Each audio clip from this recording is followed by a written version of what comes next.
सभी को नमस्कार। करौली ज़िले में एक पांचना डैम है जिसका निर्माण 1977 से लेके 2004 के बीच में हुआ और इसमें करीब 125 करोड़ रुपए उस समय के खर्च हुए, जो अभी लगभग आप समझ लो 1000 करोड़ से भी ऊपर की राशि हो सकती है वो। और इसमें 7000 बीघा ज़मीन डैम में और नहरों के बनने में लगी। और ये लगने के साथ साथ में जो इसमें पैसा आया था वो एक AIBP प्रोग्राम था, एक्सेलरेटेड इरिगेशन बेनिफिट्स प्रोग्राम। मतलब किसानों को जल्दी सुविधा दे, जल्दी लाभ दे, उसके लिए उस फंड का उपयोग हुआ। लेकिन दुर्भाग्य की बात यह है कि 20 साल से ये डैम बंद है और इसमें किसानों को जो जल्दी लाभ देने की बात थी वो तो छोड़ो, बहुत ज़्यादा विलम्ब से भी लाभ नहीं मिल रहा है। इस डैम में 1992 से लेके 2005 के बीच 13 साल इरिगेशन हुआ और 35 गांवों की करीब 9985 हेक्टेयर भूमि, जो करीब 40,000 बीघा जमीन होती है, वजीरपुर तहसील, नांदोती तहसील और महावीर जी तहसील, करौली तहसील, जो करौली और सवाई माधोपुर डिस्ट्रिक्ट्स में 35 गांव हैं, वो कमांड एरिया है। उन कमांड एरिया का डेफिनेशन भी बदल दिया। जो पहले असिंचित क्षेत्र था वो पूरा सिंचित हो गया। वहाँ पर कोई रजिस्ट्री करवाता है उन पर भी जो सिंचित क्षेत्र की दर लागू होती है और इस तरह से उन पर लगान भी सिंचित क्षेत्र की लागू होती है। लेकिन उसके बावजूद 20 सालों से पानी नहीं आ रहा है। ये बड़ी विडंबना की बात है सरकार की ओर से।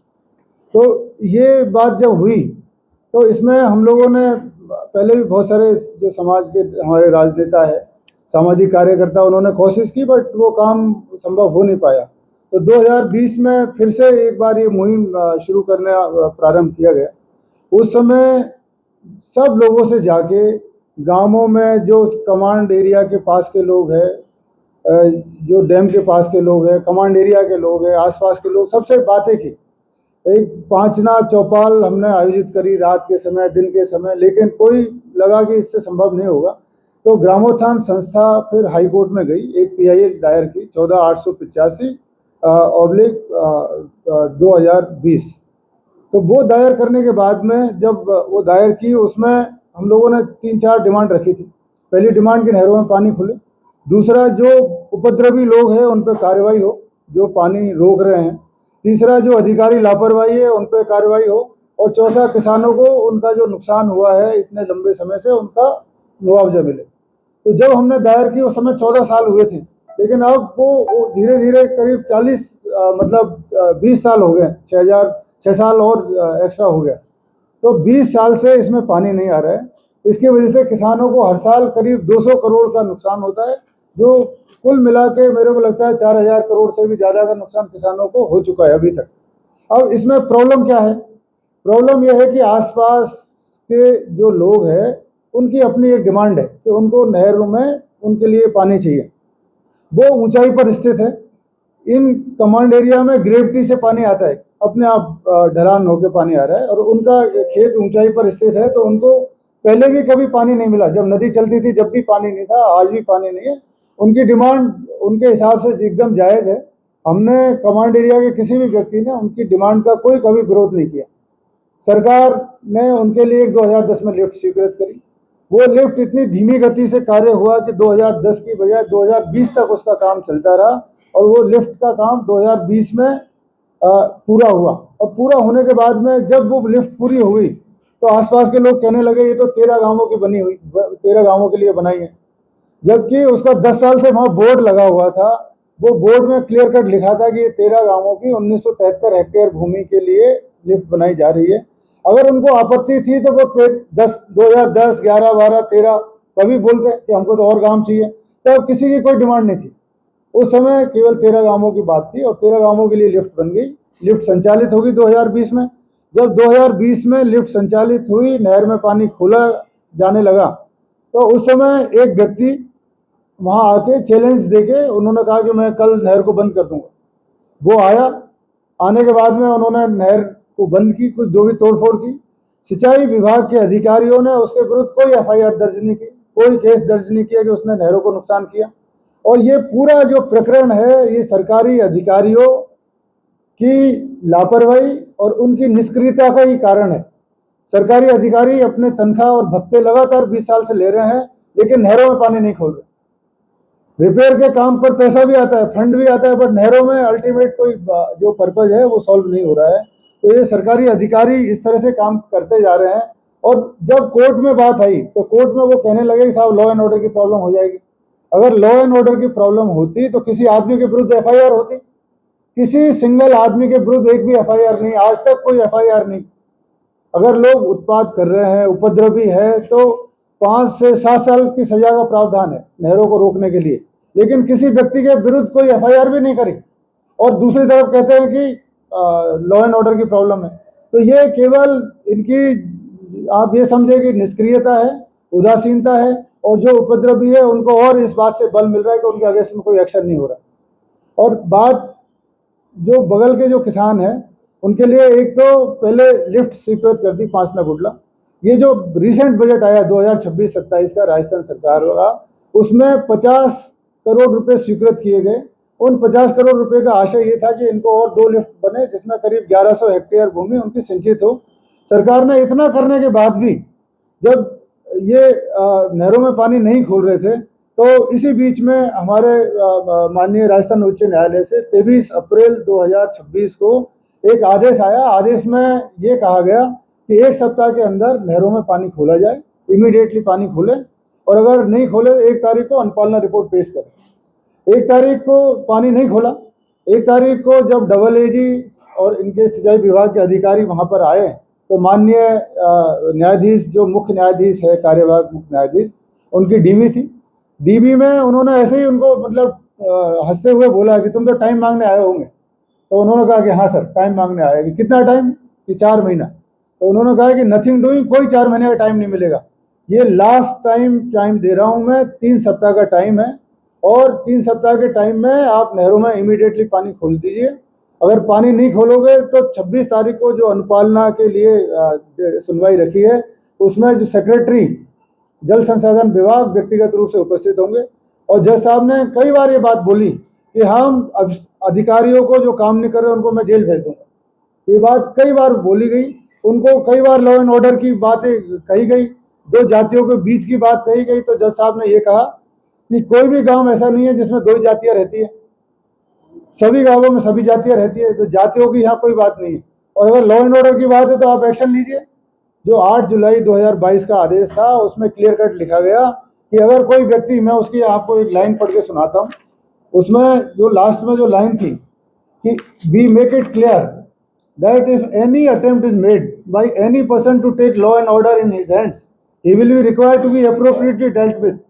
The objections, if any, received by the collector of district Karoli and Savai Madhopur shall be forwarded for being placed before this court on the next date of hearing.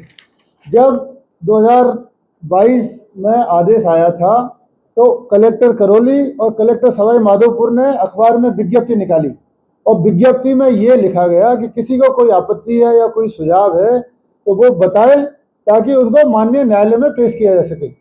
उस समय 5 अगस्त 2022 की तारीख दी थी। किसी ने कोई ऑब्जेक्शन नहीं किया कि भाई इसमें नहरों में पानी नहीं खोलना है।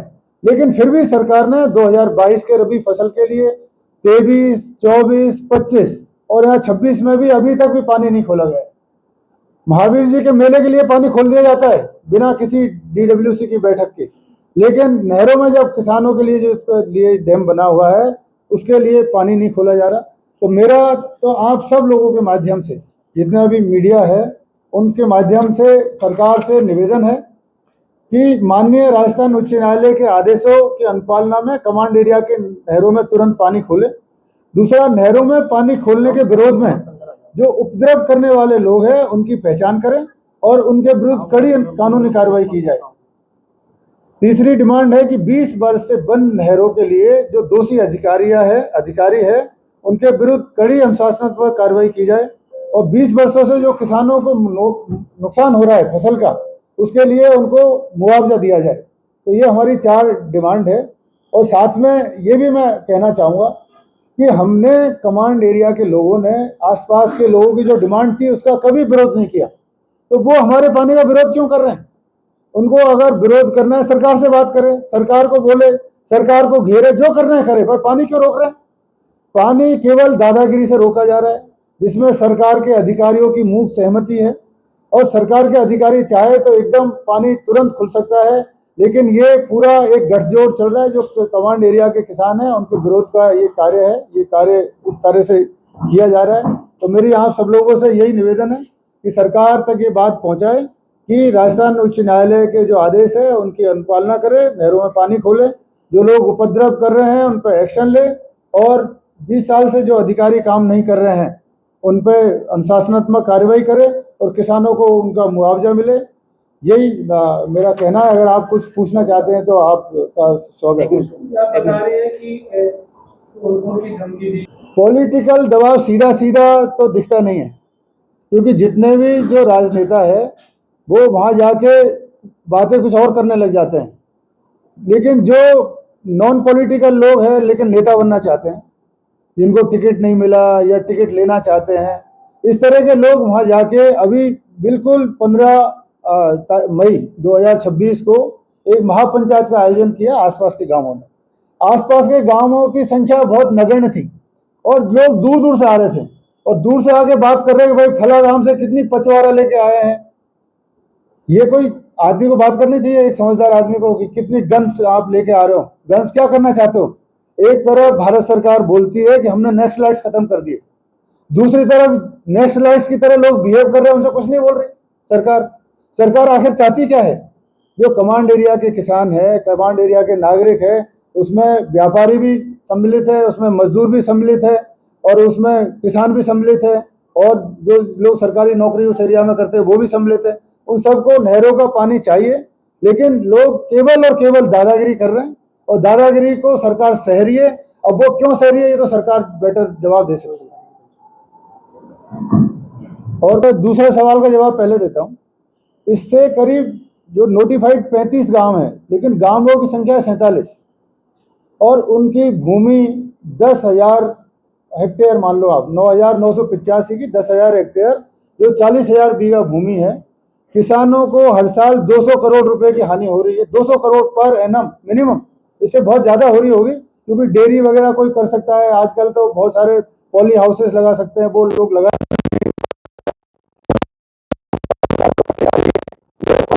वहाँ से लोगों ग्राउंड लेवल बहुत नीचे चला गया है।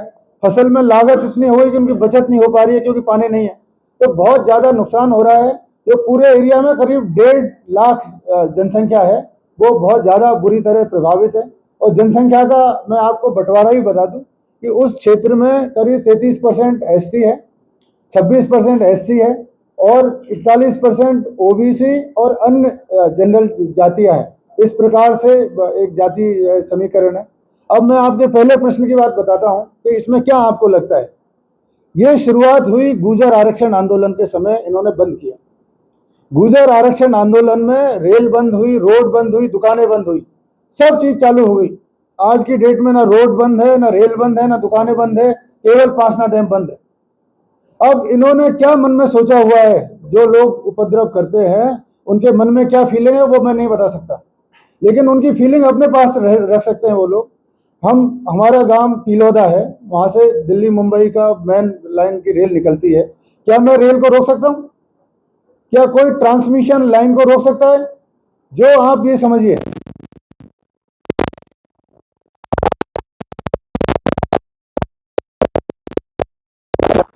ये कौन सा डैम है? बीसलपुर डैम। उसमें 68 गांव डिस्प्लेस हुए। अब वो 68 गांव के लोग कहते हैं हम तो भाई टोंक के लोग बोले हम तो जयपुर पानी नहीं जाने देंगे, अजमेर पानी नहीं जाने देंगे, या भाखड़ा नांगल जो पंजाब और हिमाचल प्रदेश से पानी आता है उसकी 200 किलोमीटर फीडर है, 650 किलोमीटर की नहर है जो इंदिरा गांधी कैनाल है। गंग नहर भी इसी तरीके से आती है पंजाब से। अगर वो लोग कहेंगे हम तो पानी जाने नहीं देंगे, तो ऐसे तो पूरा सब कुछ बहुत ही ज्यादा खराब हो जाएगा।